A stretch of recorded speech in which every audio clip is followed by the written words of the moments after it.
Mukunda jewellers మొట్టమొదటి factory outlet లో Nakshi mela flat 9.99% VA. ఈ ఆఫర్ సెప్టెంబర్ 13 నుంచి డిసెంబర్ 21 వరకు. విచ్చేయండి. Opening soon Jubilee Hills. ఆస్ట్రేలియాలో మారణహోమం సృష్టించిన ఉగ్రవాది సాజిద్ అక్రమ్ హైదరాబాదీగా తేలింది. టోలీ చౌకీకి చెందిన సాజిద్ అక్రమ్ 1998లో విద్యార్థి వీసాపై ఆస్ట్రేలియా వెళ్లి స్థిరపడినట్లు గుర్తించారు. ఈ నెల 14న అతడు తన కుమారుడితో కలిసి బాండీ బీచ్ లో కాల్పులకు తెగబడ్డాడు. సాజిద్ అక్రమ్ ఇప్పటి వరకు భారత్ పాస్పోర్టుతోనే ఆస్ట్రేలియాలో ఉన్నట్లు తెలిపారు. కేంద్రం నుంచి వచ్చిన ఆదేశాలతో తెలంగాణ పోలీసులు విచారణ జరిపి నివేదికను ఢిల్లీకి పంపారు. ఆస్ట్రేలియాలో సిడ్నీలోని బోండీ బీచ్ కాల్పుల ఘటనలో నిందితుడిగా ఉన్న సాజిద్ అక్రమ్ హైదరాబాద్ వాసిగా గుర్తించారు.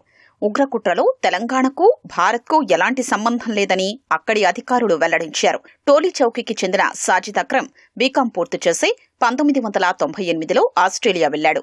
అక్కడ పూర్తిగా స్థిరపడకముందే యూరప్ సంతతికి చెందిన వెనెరా గ్రోస్సోను ప్రేమ వివాహం చేసుకున్నట్లు గుర్తించారు. సాజిద్ కు కుమారుడు నవీద్, కుమార్తె ఉన్నట్లు తెలిపారు. కాల్పుల్లో మరో నిందితుడిగా ఉన్న కుమారుడు నవీద్ తో పాటు కుమార్తె సైతం ఆస్ట్రేలియాలోనే జన్మించినట్లు వెల్లడించారు. వారిద్దరికీ ఆస్ట్రేలియన్ పౌరసత్వం ఉన్నట్లు అధికారులు ధృవీకరించారు.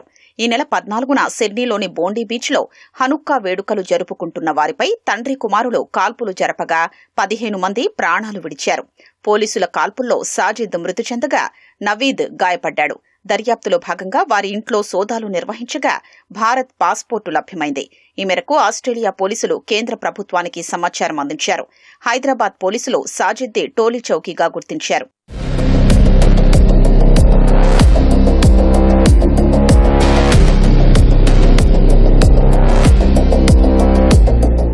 సాజిద్ అక్రమ్ వివరాలు తెలుసుకునేందుకు పోలీసులు దర్యాప్తు ప్రారంభించగా హైదరాబాద్లోని తన బంధువులతో అంతంత మాత్రమే సంబంధాలు కొనసాగించినట్లు గుర్తించారు. 27 ఏళ్లలో సాజిద్ 6 సార్లు హైదరాబాద్ వచ్చాడని, చివరిసారిగా 2022లో వచ్చినట్లు డీజీపీ శివధర్ రెడ్డి తెలిపారు. ఆస్తిపరమైన అంశాలపై హైదరాబాద్లోని తన తల్లిదండ్రుల్ని కలిసినట్లు వివరించారు. తర్వాత భారత్కు వెళ్లకూడదని సాజిద్ నిర్ణయించుకున్నట్లు శివధర్ రెడ్డి చెప్పారు. తన తండ్రి మృతి చెందినా అతను హైదరాబాద్కు రాలేదన్నారు. సాజిద్కు ఉగ్రవాద భావజాలం ఉన్నట్లు తెలియదని అతని కుటుంబ సభ్యులు చెప్పినట్లు శివధర్ రెడ్డి వెల్లడించారు. సాజిద్, అతని కుమారుడు నవీద్కు హైదరాబాద్లోని కుటుంబీకులతో ఎలాంటి సంబంధాలు లేవని వెల్లడించారు.